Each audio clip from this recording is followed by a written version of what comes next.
तो बेरोजगारी से तंग आकर आजिज आकर संसद में सेंधमारी की। अब ये राहुल गांधी कह रहे हैं, सुप्रिया श्रीनेट, हरदीप पुरी कह रहे हैं, वो कुछ भी बोलते हैं। और ये जो लोग हैं, जो आरोपी हैं, यूएपीए जिन पर लगा है, वो आपकी विचारधारा से जुड़े हुए।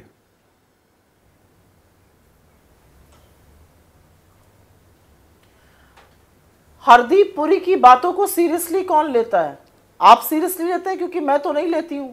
हरदीप पुरी को अपने मंत्रालय के बारे में छोड़कर बाकी सब पर टिप्पणी करने का वक्त है और बाकी सब पर टिप्पणी करने का टाइम है। हरदीप पुरी से तो मेरा और इस सारे देश का एक सवाल है कि इस देश में कच्चे तेल के दाम कम हो जाने के बावजूद पेट्रोल और डीजल महंगा क्यों बिक रहा है? पहले वो बता दीजिए, बाकी जबानी जमा खर्च बाद में कीजिएगा। हरदीप पुरी जी के लिए मेरा ये वक्तव्य है, ओपनिंग वक्तव्य मान लीजिए या उनको उनका जवाब मान नहीं, उनका ये भी कहना है कि कांग्रेस की जो विचारधारा है, मतलब आतंकवादी सोच, अराजकता, देश विरोध करना, और वही काम ये युवा भी करते दिखाई दिए 13 तारीख को संसद में।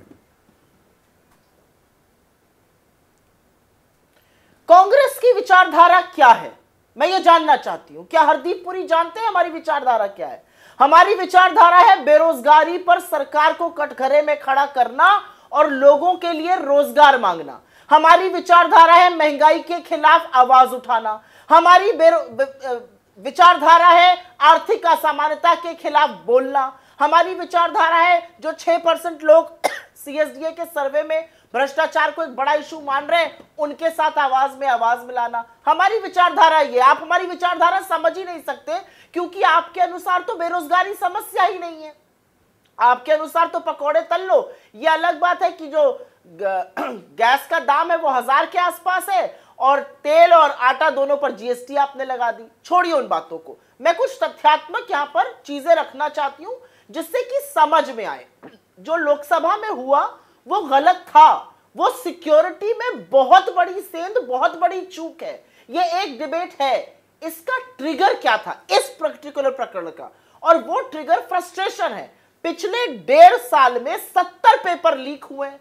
अब इन 70 पेपर में कितने लोग अभ्यर्थी थे, कितने लोगों ने पैसा खर्च के फॉर्म खरीदा, जाकर इम्तिहान दिया, वो पेपर लीक 70 हो गए। लोग भागे भागे फिर उसमें राजस्थान अग्रणी भूमिका निभा रहा था।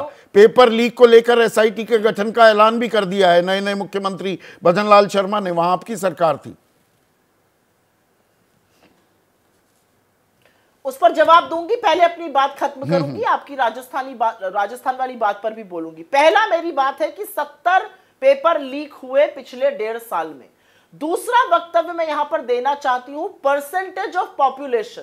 अगर 60% ये देश युवा है तो यहां पर बेरोजगारी एक टिकिंग बॉम्ब है, और अगर बेरोजगारी को कंट्रोल नहीं किया गया तो अराजकता और अपराध और बढ़ेगा। ये सोशल कोरिलेशन कौन नहीं समझ पा रहा है इकोनॉमी का, ये हम नहीं जानते क्योंकि ये सरकार मुगालते में ये नहीं समझना चाहती।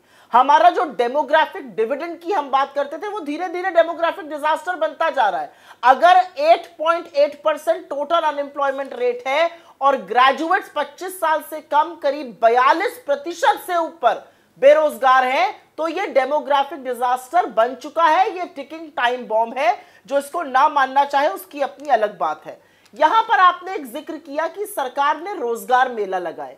अरे वादा तो 2 करोड़ सालाना रोजगार का था, अभी तक तो 20 करोड़ बन जाने चाहिए थे। 4 महीने बचे हैं चुनाव को। 20 करोड़ रोजगार के बजाय झुंझुना बांटा जा रहा है 51,000 प्रशस्ति पत्र दे देकर, जब प्रधानमंत्री रोजगार मेला लगाते हैं, जो काम पहले डाकिया करता था। मेरा अपना मानना है, और एमएसएमईज की आपने क्योंकि बात करी थी, ये जॉब्स कहां से आएंगी? हमें ऑल्टरनेट बात करनी है, हमें सॉल्यूशंस देने। ये जॉब्स कहां से आएगी? क्या ये जॉब आसमान से गिरेगी? बिल्कुल नहीं।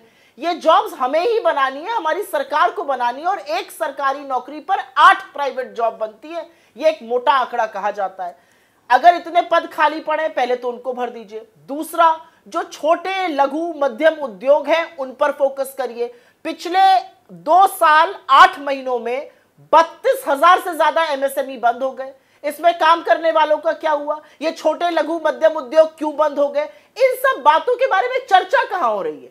इन सब बातों के बारे में जवाब कहां दिया जा रहा है, ये मैं जानना चाहती हूं। अगर देश और आपको मुद्दा बनाने के लिए संसद में सेंधमारी का इंतजार करना पड़ता है। चुनाव में सुप्रिया, आपको इसे मुद्दा बनाने के लिए, मुख्यधारा में लाने के लिए आपको लगता है संसद में सेंधमारी का सहारा लेना पड़ता है?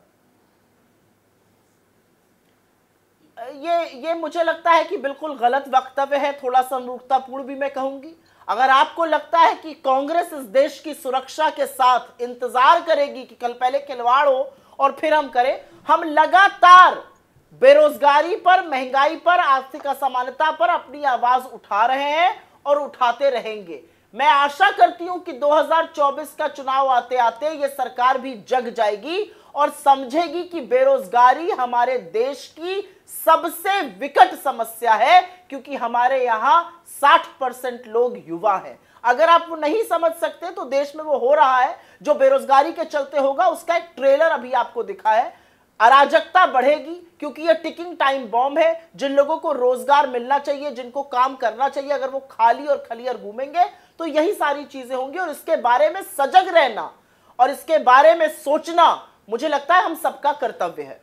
जैसे ही घड़ी का काटा दोपहर 2:30 पे आए, बबीता जी का दिल सास बहू साजिश के लिए मचल जाए। और ये है इनकी बहू, पूरे दिन ऑफिस की टेंशन हो जाए गॉन जब ये करें अपना फेवरेट शो फ्री टाइम पे ऑन। इनकी तरह आप भी देखें अपना फेवरेट शो अपने टाइम पर और डाउनलोड कीजिए एबीपी लाइव ऐप अपने स्मार्ट टीवी पर।